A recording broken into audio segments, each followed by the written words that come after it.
ジュラ紀という時代を私たちはこれまで主に陸の上から旅してきました。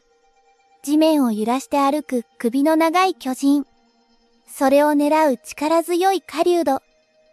けれど恐竜たちの世界は陸の上だけにとどまってはいませんでした。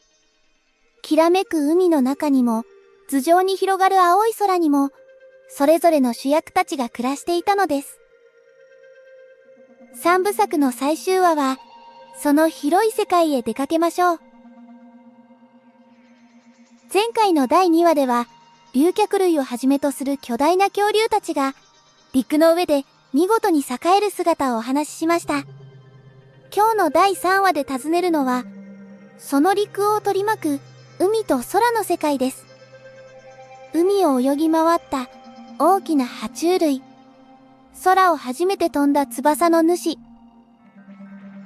そしてその先で私たちは恐竜と鳥とをつなぐ驚きの存在に出会うことになります。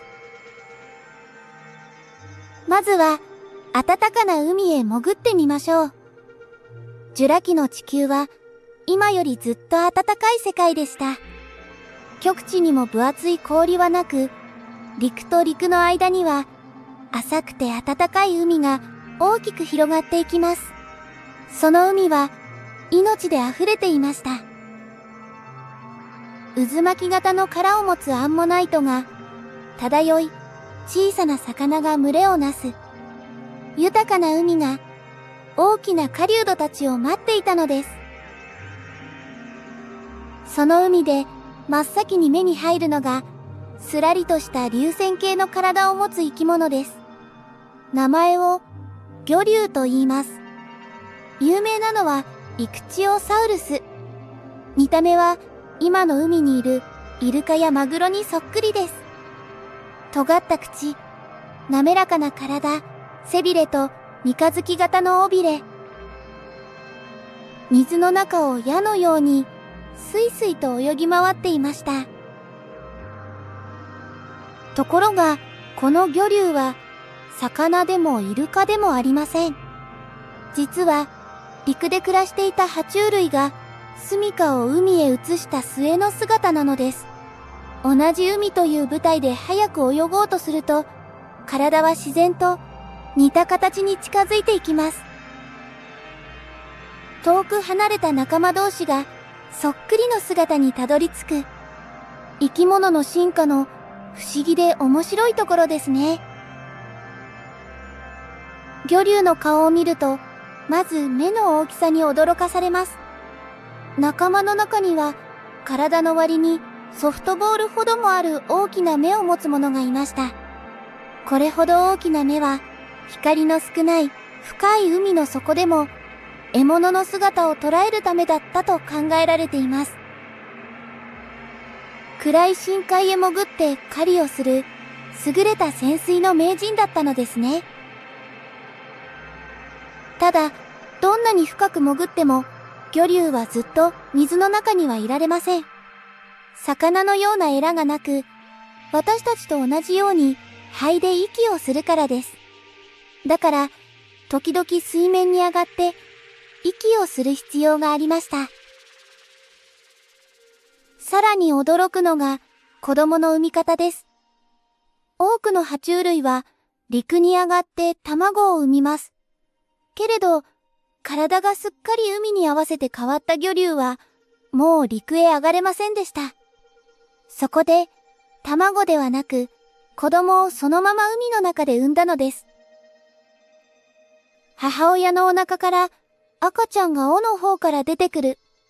そんな瞬間を捉えた化石まで見つかっています。海にはもう一組の主役がいました。魚竜とはまるで違う体つきの首長竜です。有名なのはプレシオサウルス。名前の通り、蛇のように長い首の先に小さな頭が乗り、ずんぐりした胴からはオールのような大きなヒレが4本伸びていました。まるで体に翼を4枚つけたような変わった姿の海の爬虫類です。この首長竜の泳ぎ方がまた変わっています。4本の大きなヒレをまるで鳥が羽ばたくように上下に動かして水の中を進んでいたと考えられています。海の中を悠々と飛ぶように泳ぐ。魚のように体をくねらせるのとは違う独特のやり方で広い海をどこまでも旅していたのです。あの長い首は狩りのための見事な道具でした。体は魚の群れから少しは慣れたまま、長い首だけを素早く伸ばして獲物についばむ。大きな体の気配を悟られずに、そっと近づいてパクリと捕らえる。海面近くの魚から底の方に潜む貝まで。首長竜は長い首を巧みに使って様々な獲物を捕らえていました。暖かいジュラ紀の海はこうして陸を追われたわけでもないのに、自ら海へと帰っていった爬虫類たちの賑やかな王国になっていました。イルカのような魚竜、首の長い首長竜、陸の上に恐竜たちの王国があったように、この青い海の中にもまた別の爬虫類たちの世界が確かに広がっていたのです。さあ、今度は海面から顔を上げて頭上の空を見上げてみましょう。ジュラ紀の空にはすでに風に乗って舞う大きな影がありました。皮膜でできた翼を広げて飛ぶ翼竜です。背骨を持つ生き物の中でこの翼竜こそが地球の歴史で初めて自分の力で大空へ舞い上がった一族でした。翼竜の翼は鳥ともコウモリとも違う、とても変わった作りをしていました。手の4本目の指が驚くほど長く伸びて、その1本の指と体の間に薄い皮膜が大きく張られていたのです。たった1本の指で空をつかむための翼を支える。生き物の体の巧みな作り替えの一つの答えでした。ジュラ紀の空でよく知られているのがランフォリンクスという翼竜です。後ろに長い尾を伸ばし、口には外向きに鋭い歯が並んでいました。海や湖の上を滑るように低く飛びながら水面近くの魚をめがけてさっとすくい取る。歯はつるつる滑る魚を逃さず、しっかり捕らえるための道具だったのですね。翼竜たちはいつも力いっぱい羽ばたいていたわけではありません。大きな翼を広げたまま、海から吹き上がる風や温められた空気の流れにうまく乗って、羽ばたかずに長い間空を滑る。少ない力で遠くまで飛ぶ。海の上を舞う海鳥のように風を味方につけた賢い飛び手だったのです。ここで一つ気をつけておきたいことがあります。空を飛ぶこの翼竜は実は恐竜ではありません。恐竜と近い親戚ではありますが、恐竜とはまた別の枝分かれをしたいとこのような一族なのです。空を飛ぶ爬虫類イコール恐竜と思われがちですが、ちょっと違う。このあたりは間違えやすいところですね。それでも確かなことがあります。恐竜が陸を支配し、魚竜や首長竜が海を泳ぎ、翼竜が空を舞う。ジュラ紀という時代には、陸も海も空もそのすべてが爬虫類の仲間たちのものになっていました。生き物の一族がこれほど世界の隅々まで満ちていく。まさに爬虫類の黄金時代だったのです。けれど、その翼竜が舞う空の片隅で、実はもう一つの新しい物語がこっそりと始まっていました。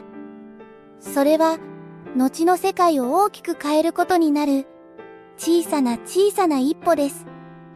空を飛ぶ主役が翼竜から全く別のものへと移り変わっていく。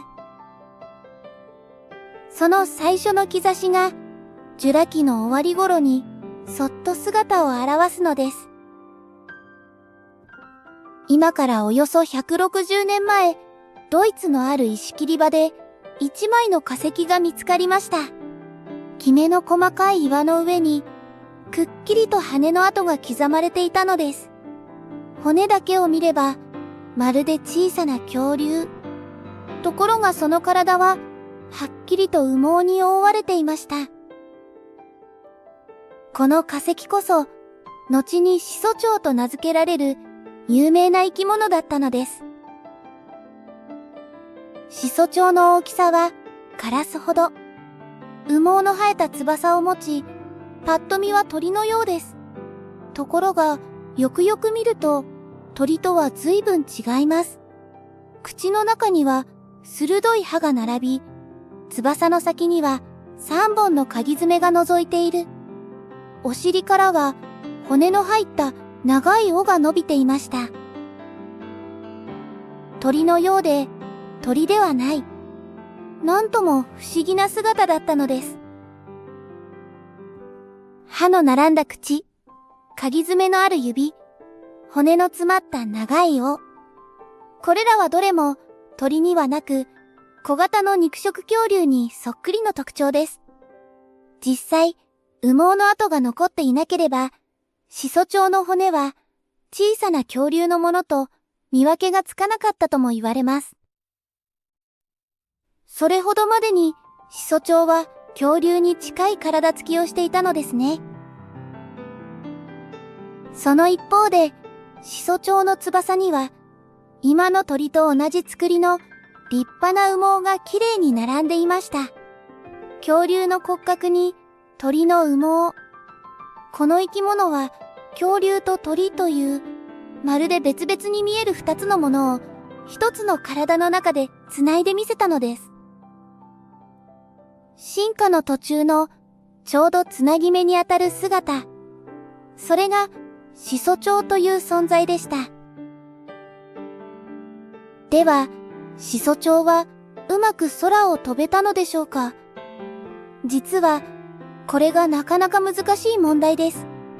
翼の羽毛は立派でしたが、力強く羽ばたくための胸の大きな骨は発達していませんでした。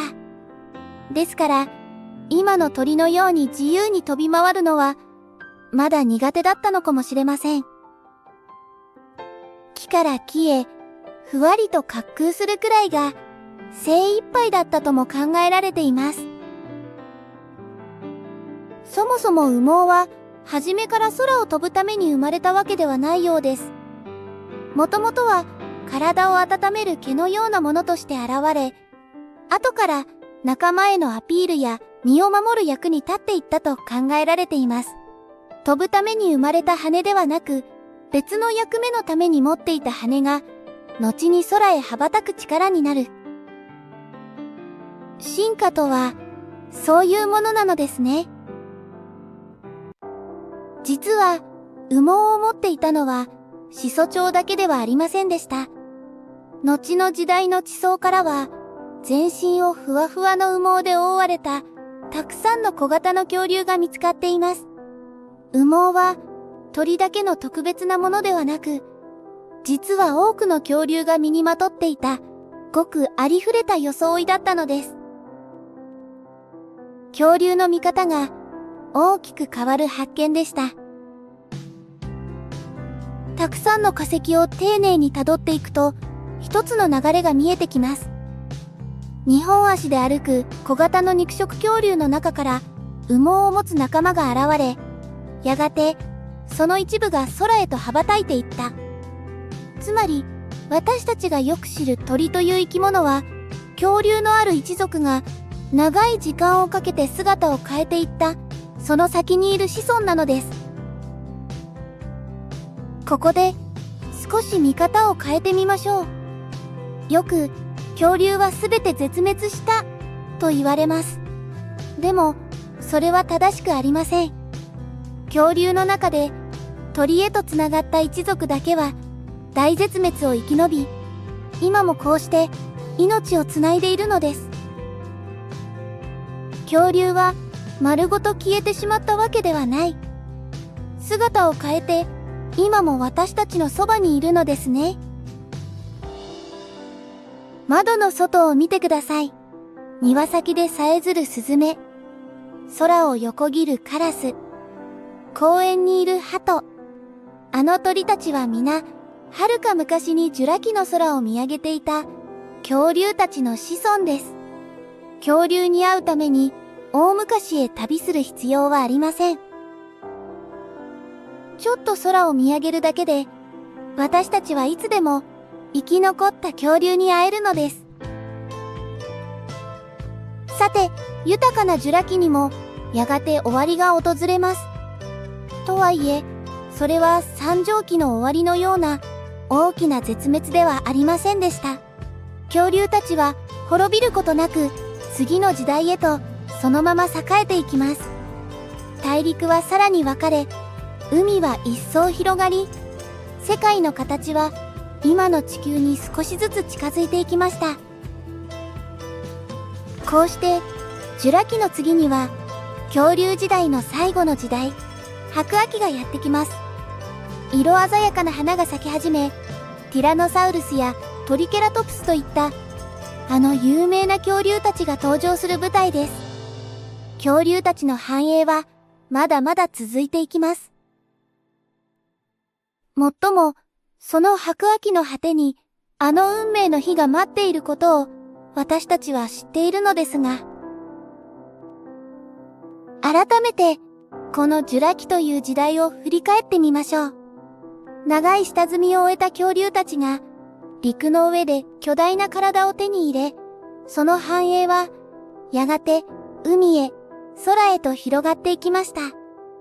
そしてついには鳥という新しい命さえ生み出していく。ジュラ紀とは恐竜たちがこの世界の隅々までを見事に満たしていった時代だったのです。三畳紀に脇役として静かに登場した恐竜たち。その小さな一歩から始まった長い旅は、ジュラ紀の黄金時代で見事に花開きました。そして、その物語の先っぽは、鳥という形で、今の私たちの世界にまでまっすぐつながっています。大昔の生き物の話が、実は今日の空へと続いている。素敵なことだと思いませんか？ジュラ紀をめぐる3つの物語はこれでおしまいです。長い旅に最後までお付き合いいただき、どうもありがとうございました。恐竜たちの物語はこの後最後の時代である白亜紀へと続いていきます。次にお会いするときはその白亜紀の世界を一緒に旅できたら嬉しいです。それではまた空のどこかで